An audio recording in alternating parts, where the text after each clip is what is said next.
This life force, being cosmic, must interpenetrate all elements.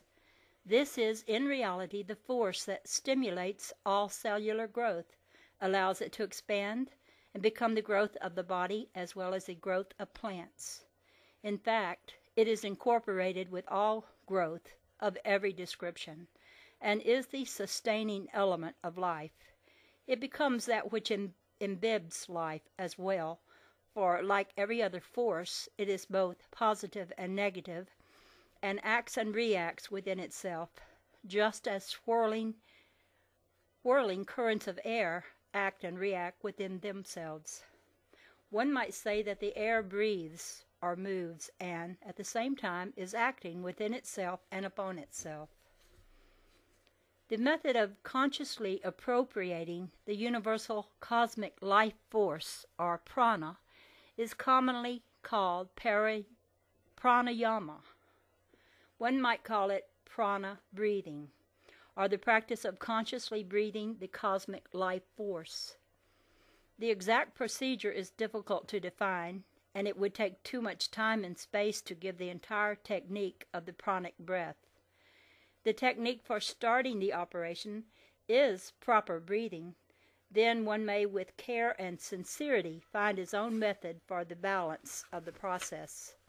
As we have said above, attention is the one fundamentally important practice in the process.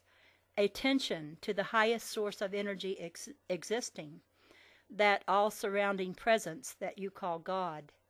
The mind must be without strain, and whatever method best relieves the mind of strain would be the next step in right procedure. In fact, the prana, or spiritual substance, is so fine and sensitive that it is deflected by the least force. Did you ever try to catch a piece of lint or down floating in the air?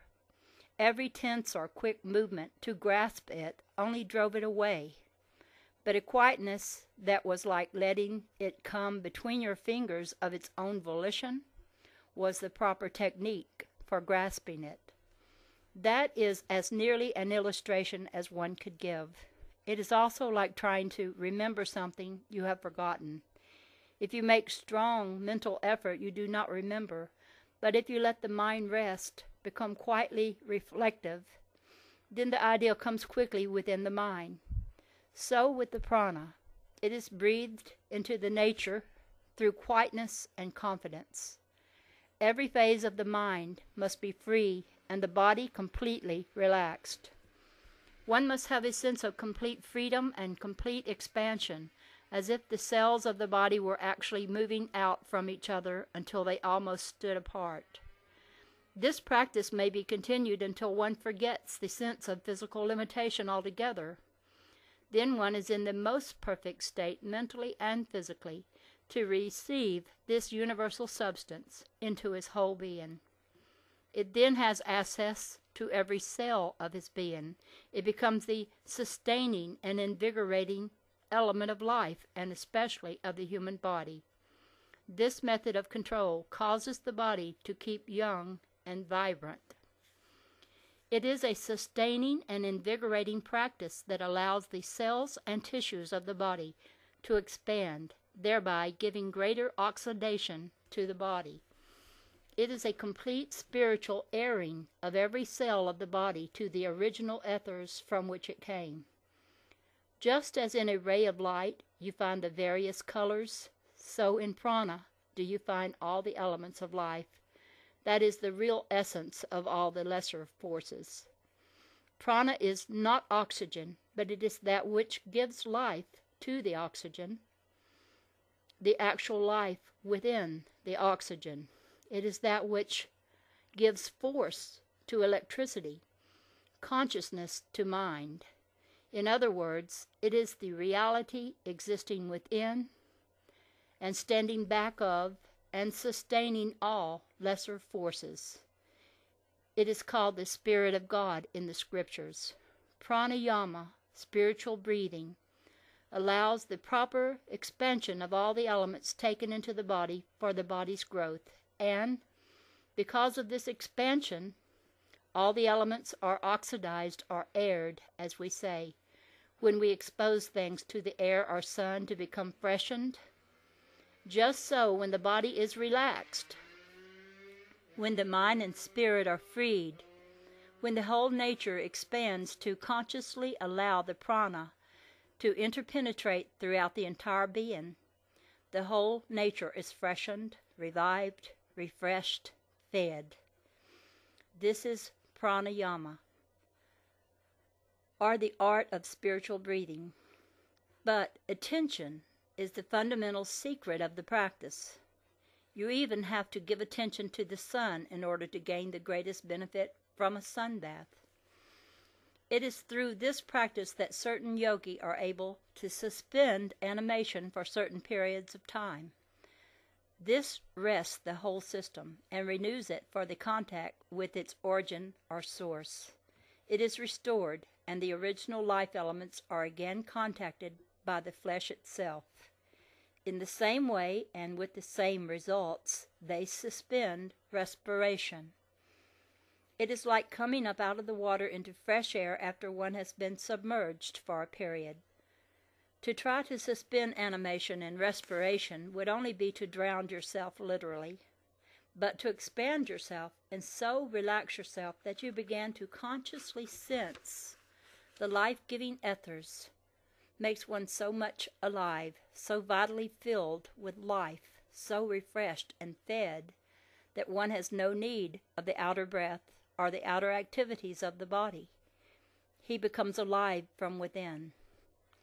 Just as this practice vitalizes the body, so it enlivens the mind.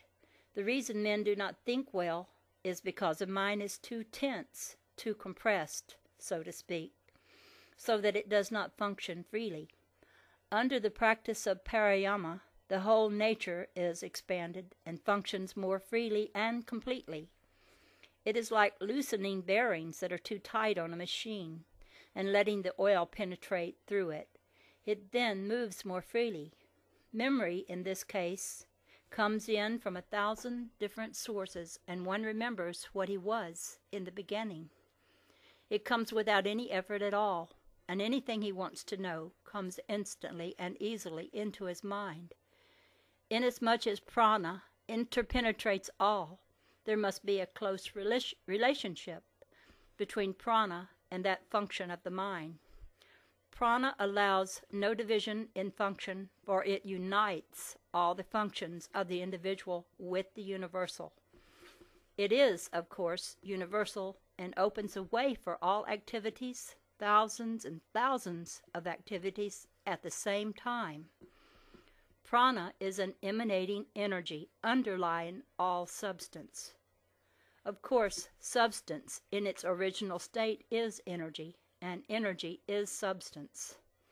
What we know as energy and substance are but two aspects of a single primal energy, and this primal energy is prana, or spirit.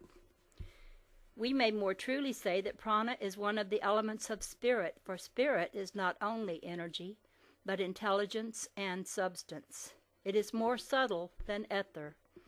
The Western world is defining ether as prana, though there is a difference in the subtlety and the activity of prana and ether. The latter is nascent, while prana is always active. Ether is prana becoming or coming out toward manifestation. All of the finer forces of nature, such as electricity and the other moving elements of creation, are divisions and mediums in which and through which prana works. When the human body or any material form disintegrates, it goes back into prana, first into the various forms of energy, and thence back into universal and primal force. If prana were constantly received into the whole being of man, the flesh would be eternally quickened, or it would become more and more animated, more and more alive, and the last enemy would be overcome. There are those who overcome old age and death with or through an understanding of prana right along. They rebuild the body with the prana influence.